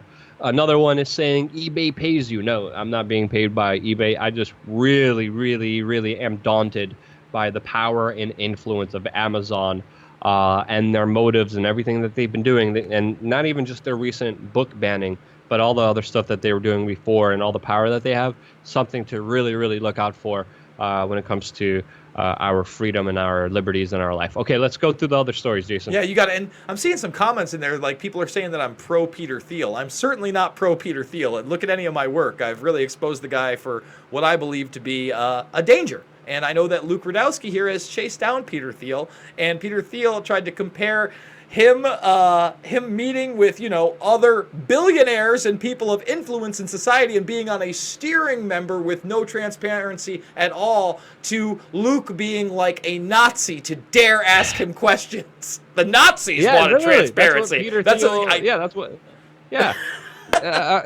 me and Peter Thiel had a conversation outside of Bilderberg, and that's exactly what he said to me. Watch the video for yourself. Just look up WeAreChange Peter Thiel. You'll see the video that I did with him. So, going back to billionaires, Luke, this is important. The Nexium scandal continues to unravel. And as I have stated from the very beginning, the Bronfmans are the ones that were pulling the strings. And this latest article shows that Allison Mack thought that Keith Raniere and the whole Nexium thing was a creepy and weird cult, until the billionaire Bronfman sisters brought her into the good life and said, hey, baby, why don't you take a ride? And then all of a sudden, she's recruiting all these actresses, bringing people in. Folks, this is a large human trafficking and brainwashing scandal for elites on a level you and I cannot imagine, because it reads like an episode of True Detective. That's all I'm going to say. Read the article for yourself. But again, this isn't really big in the mainstream media. You're seeing this in bits and parts. There's a Daily Mail article. But her ex-boyfriend has spilled the beans. He left the cult after spending $30,000 on these self-improvement classes. And he says, listen, Raniere, looking like a front guy. It's the Bronfman billionaire sisters. Remember, their father, Edgar Bronfman Sr., not only heavily invested into MGM Grand and other entertainment ventures, but he was the head of the World Jewish Congress, and he was given the Presidential Medal of Honor by Bill Clinton. And Hillary Clinton and Edgar were good friends, such good friends, since the late 90s that she spoke at his memorial service. She was a featured speaker. That's who these people are, Luke. Yeah, didn't you do a whole documentary on Nexium? Yes, you can watch that. Yeah, the whole Nexium thing is so disturbing and so crude and just messed up. Where can people watch that? Really, seriously, if you don't watch American Horror Story, watch Jason's documentary about don't even watch Walking Dead's more of a drama. American Horror Story is more of a horror.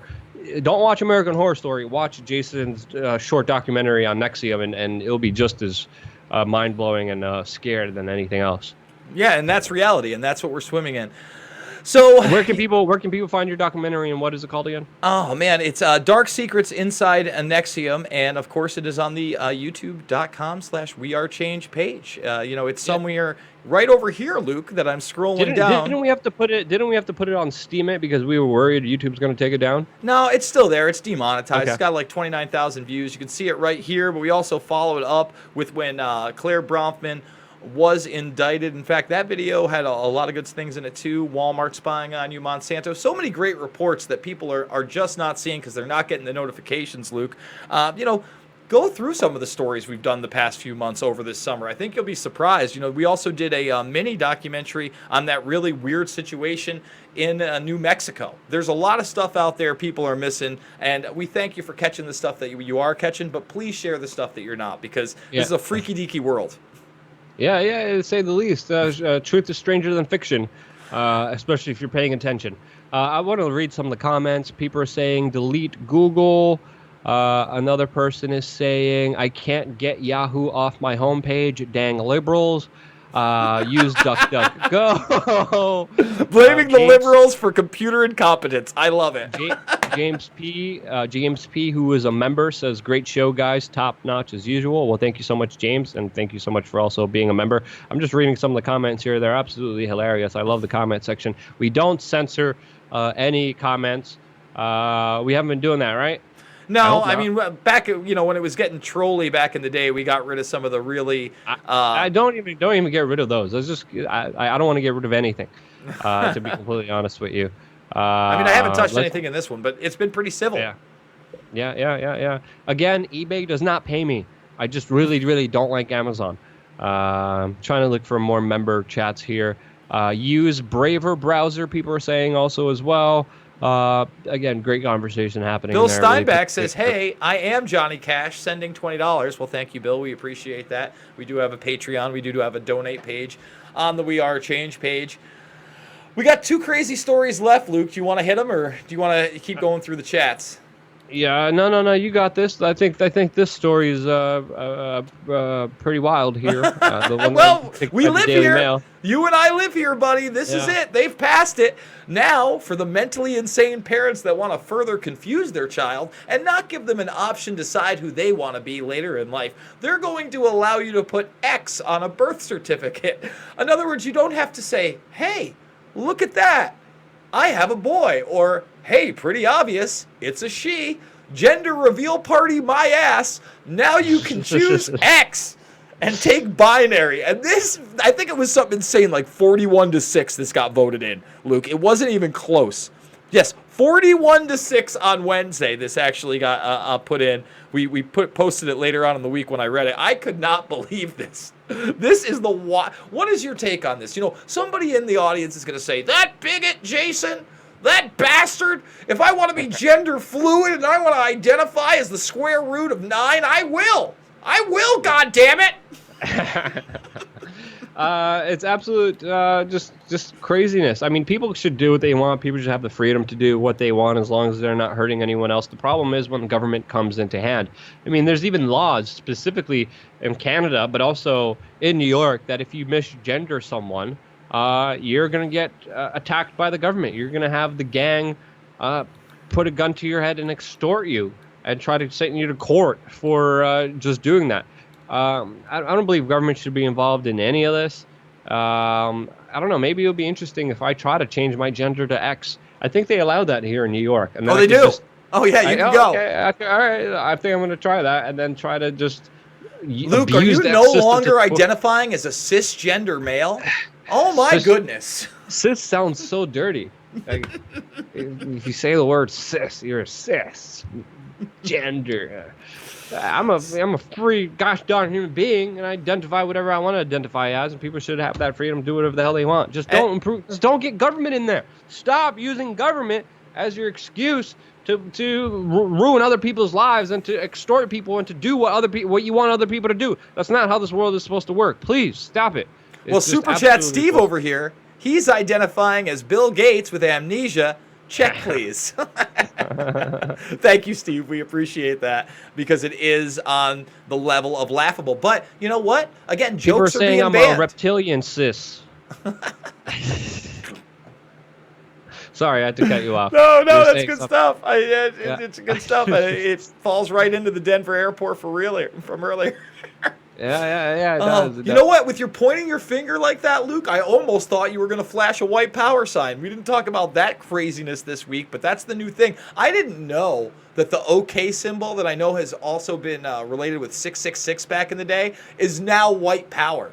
Like, that's all over the news. Like, Trump's Well, it's just trolls who made it that, and then the mainstream media fell for it.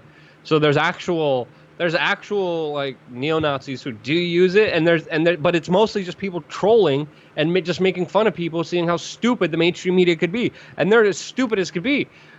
Go through this. But I mean, I've done it a million times. Yeah. Like, so now you look at a video of me back in 2000 and guy going, A-OK, buddy, and now I'm some kind of a white supremacist? What is wrong with people?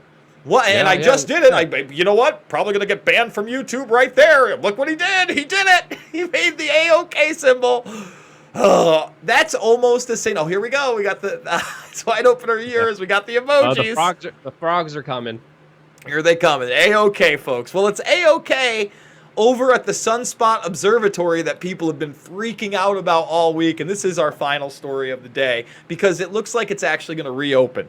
And boy, the conspiracy theories, Luke, people ran rampant.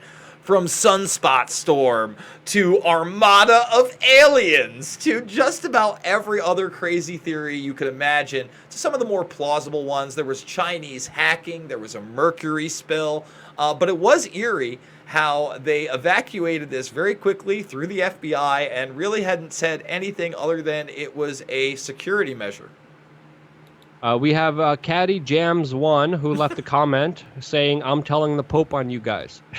Sorry, I'm reading the comment. I love the comment section. But yeah, this story is fascinating with like the FBI kicking everyone off of this observatory. There was some people that just like walked in there afterwards and they're like, "This is totally abandoned. What the hell is going on here?" I think it might have to do something with Area 51 being somewhat close to that observatory. Maybe they're flying some new kind of technological advancement that they don't want people to see. I don't know what the hell they're doing. Very confusing story. A lot of theories around it, mainly because of just government inaction and just government acting like buttholes and just being secretive for what reason we don't know. And yeah, government's the main problem here, Jason. It's the government.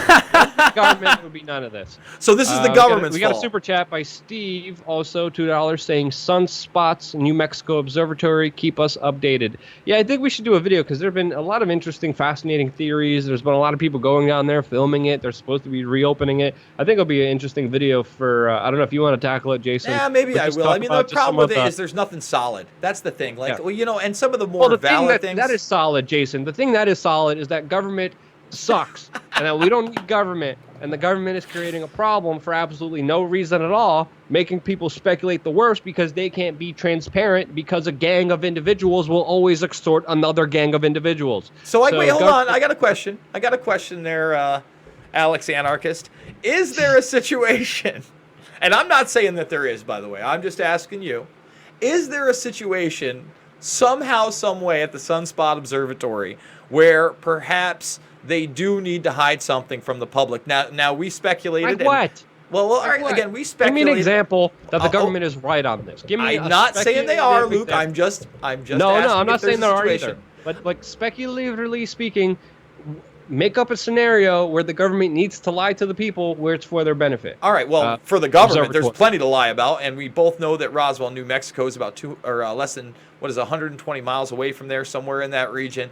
They do obviously have classified aircraft out there, and possibly that's what they were going to be testing, and they didn't want the observatory to catch some of those tests. I can't say that for certain. Again, these are some of the things that are floating on. I guess that's why you would make the video, so we could. Johnny Statist, give me an example where the government is right for lying to people about this situation. I didn't say they were right. Hold on.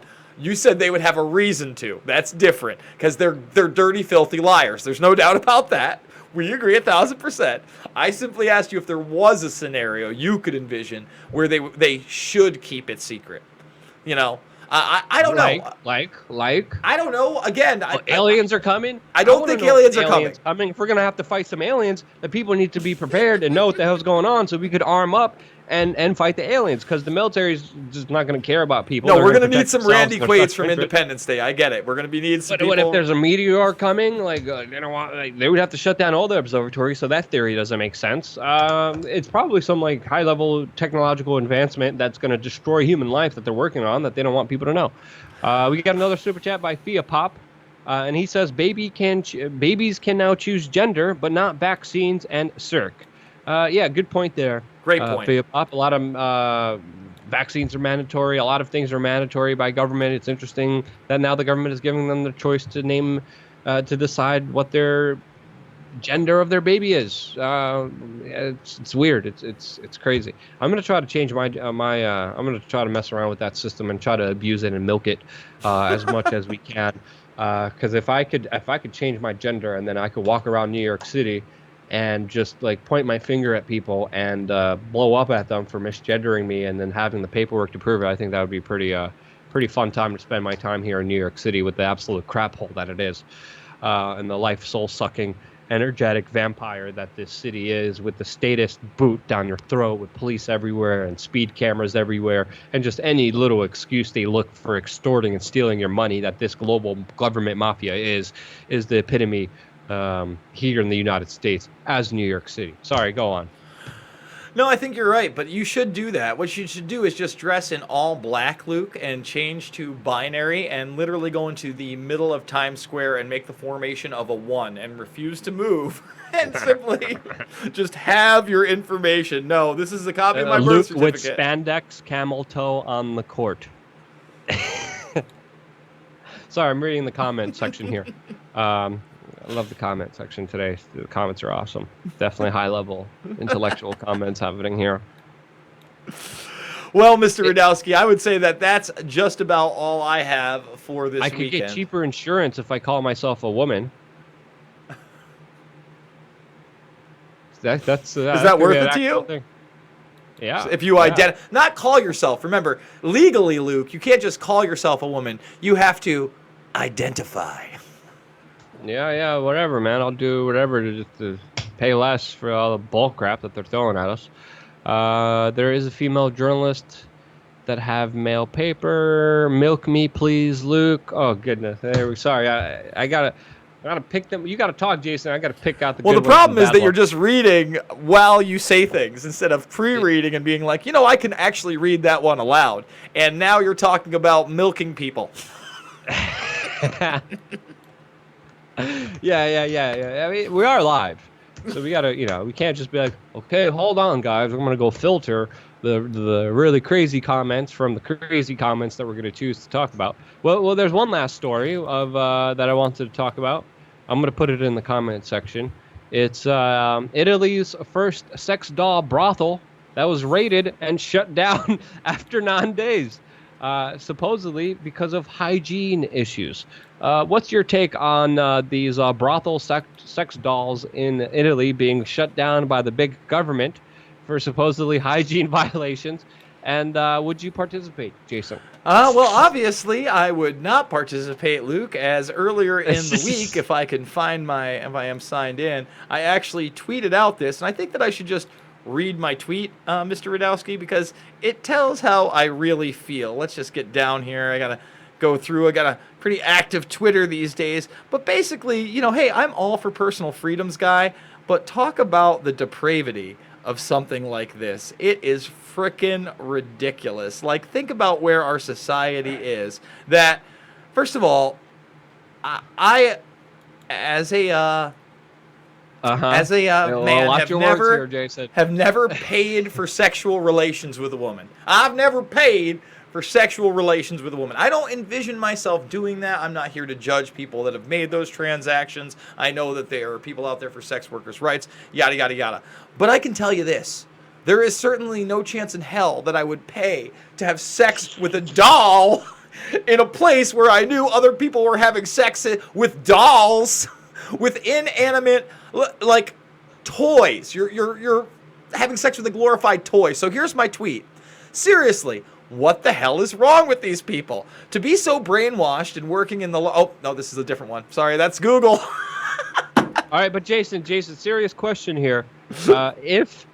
the technological advancements become so advanced that they have sex robots that will ultimately recreate a sexual activity with someone that you could wish anyone of. You say you would never participate in that. Well, listen, man, I watch Westworld like the rest of us, and I find it extremely If you were in troubling. Westworld, Yeah. would you not participate with some of the It's robots? so tough, bro. Listen, I just watched, don't and I did a video on this, actually. That's a yes.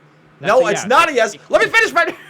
So you're saying you're sex doll curious. No, I'm not. I am saying, how dare you? I think I'm gonna change my gender in New York City to sex doll curious. Sex doll I think that curious. would be an interesting gender to set up for myself. What do you guys think in the comment section? We got another comment section by one of our members, R. Guile, who says, no script on this channel, smiley face. Yeah, there's no script here. As you can clearly see everything that's going on. Okay, sorry, I cut you off. Sorry. All right, so there is Go a new on. documentary Go out, on. a must-watch documentary. It's very enlightening. It's called Do You Trust This Computer? People like Elon Musk are in it, and people like Jonathan Nolan, the creator of Westworld, amongst other huge AI and robotics. And there is a section about this very part where that is what they are working to do, change these robots into our sexual partners. And I've got to tell you, that's super creepy to me. You wouldn't take it on for a ride. You wouldn't go on for a ride. Listen, bro, here's the thing. It's a slippery slope.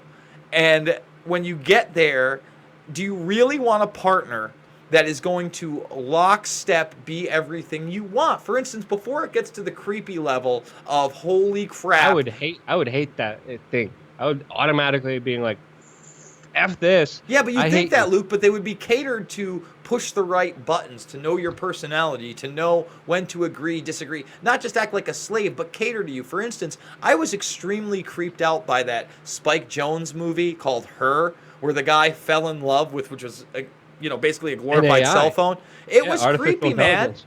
But people are so goddamn depraved that they're getting raided at sex doll brothels because people aren't even cleaning them. Like, that's why they got shut down. They didn't get shut down because somebody said, you know what, maybe we shouldn't have a sex doll brothel. No, it's because there was no hygiene.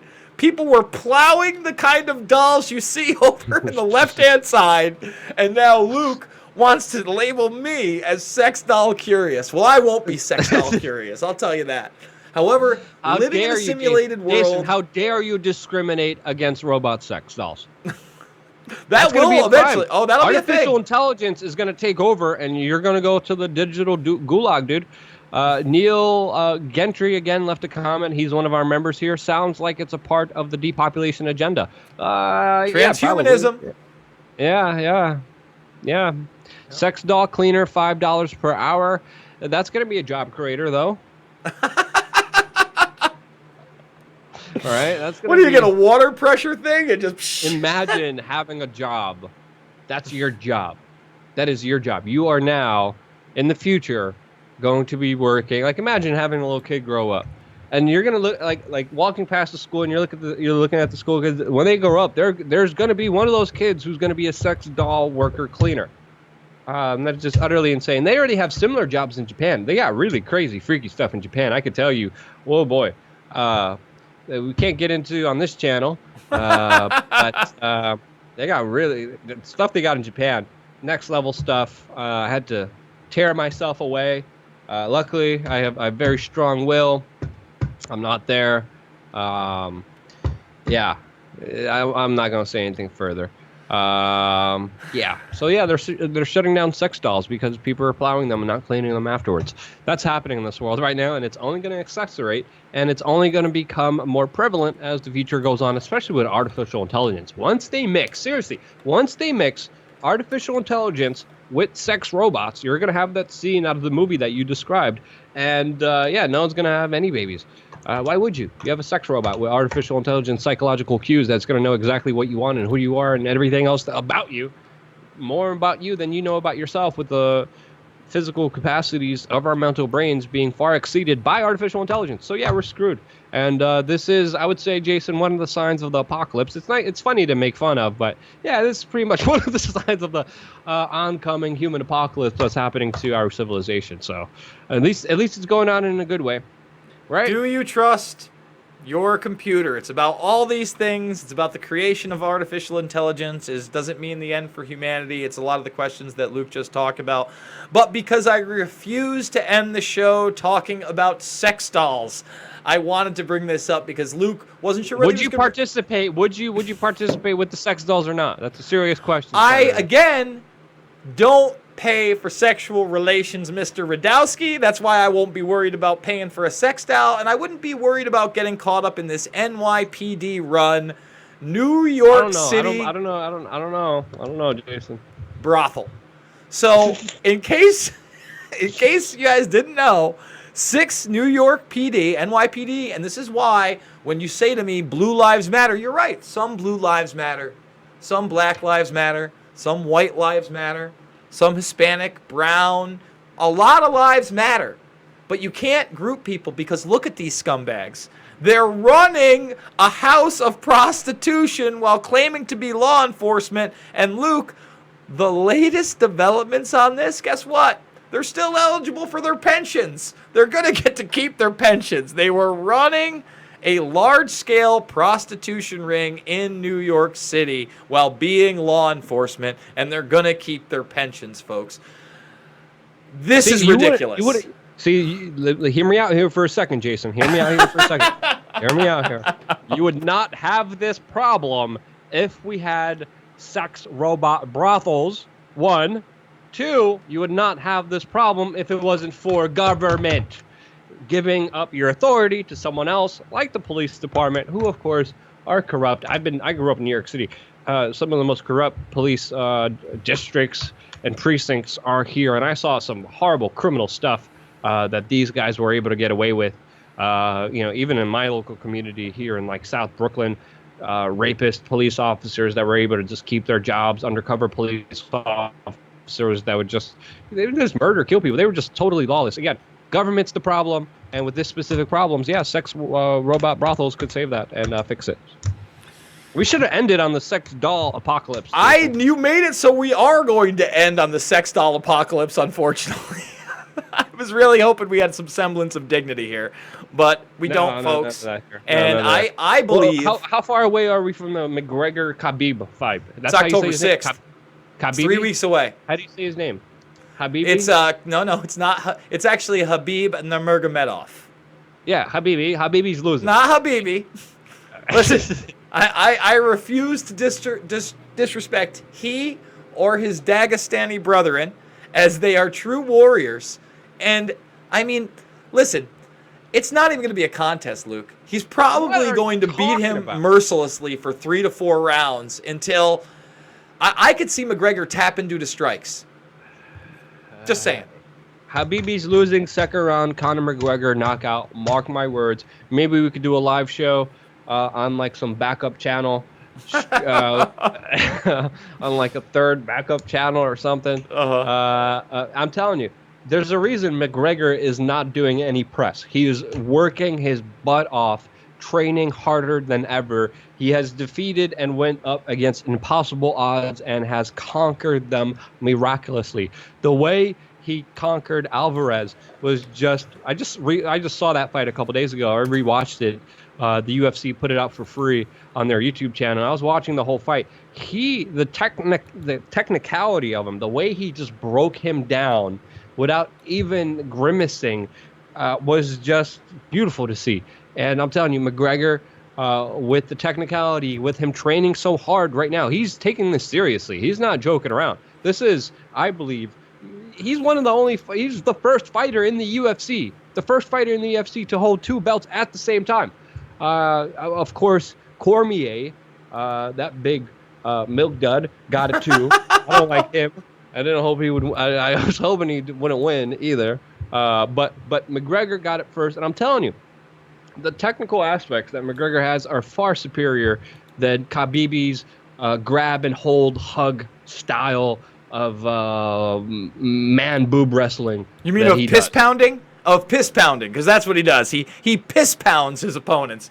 And I wouldn't be surprised if Conor McGregor, a grown man and mixed martial arts fighter, actually shed actual man tears in the octagon after tapping due to strikes of being just beaten mercilessly by Nurmagomedov. I like people's fighting styles, right? And I like the technicalities and how they do it. Khabib just like runs at you, hugs you, and like he's just like one of the boring fighters. Some of his fights are exciting. I just don't like him. I just don't like his fighting style, to be completely honest. Same with Cormier. I don't like his fighting style. Dirty boxing, no. Like there's a particular style that McGregor like does. He loses sometimes, but like I'm telling you, he's not doing any press for a reason. He's preparing for this more seriously than other fights that he has prepared for. And second round knockout by Conor, calling it. We have a bet going on this YouTube channel. We're going on too long anyway. No, we are. But what the people are watching right now, and what's right in front of both of us as we look side by side, that's Khabib Nurmagomedov wrestling with a bear as a child. So let me tell you something. He's gonna kill him. This is a child wrestling with an actual bear. You think you had a tough life? You think you grew up gangster? Son, you don't know nothing. Khabib, October 6th. That's how it's going down, Rudkowski. They drugged that bear. They drugged that bear before shooting this video. They do it in Thailand, and they do it in all these other places. They drug tigers, and molesting bears is not something that should be respected in whatever Khabibistan country he's from. Sorry. Well, thanks for being somewhat bigoted at the end of this. Anyway, folks, I love you wherever you're from.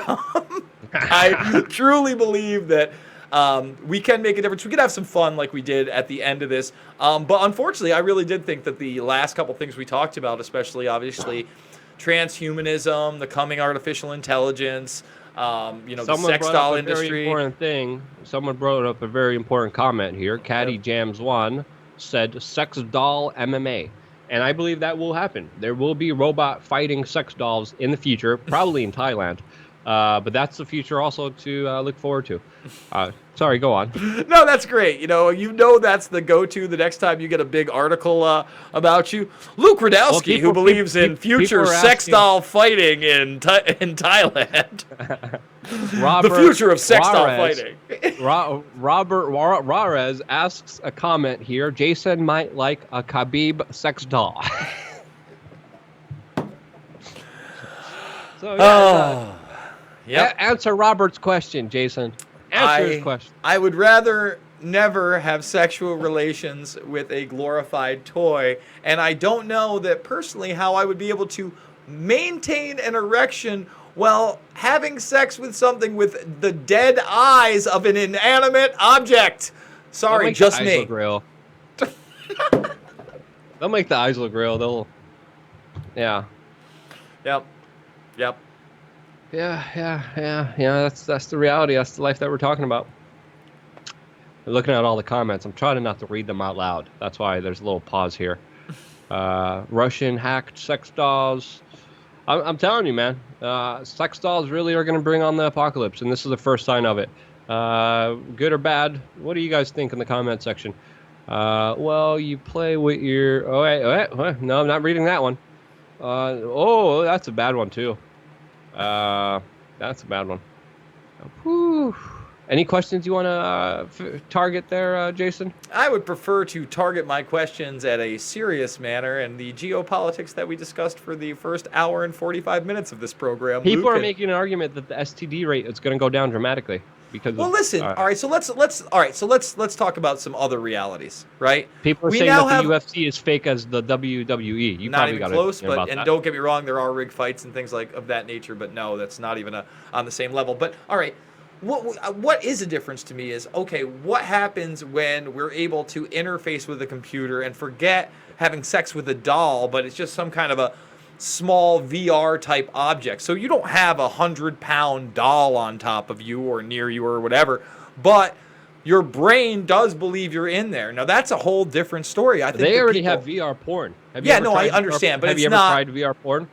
What's that? Yeah, no, I've seen everything VR has to offer at this point. I've played a lot of the games. I've been to a lot of the aquariums. Yes, I've checked out the pornography. Yes, I've watched, I know that some people go the extra mile, if you will, with the penile attachment. That's not something that I think I'm interested in. But my point is, There's a penile attachment. I didn't know about this.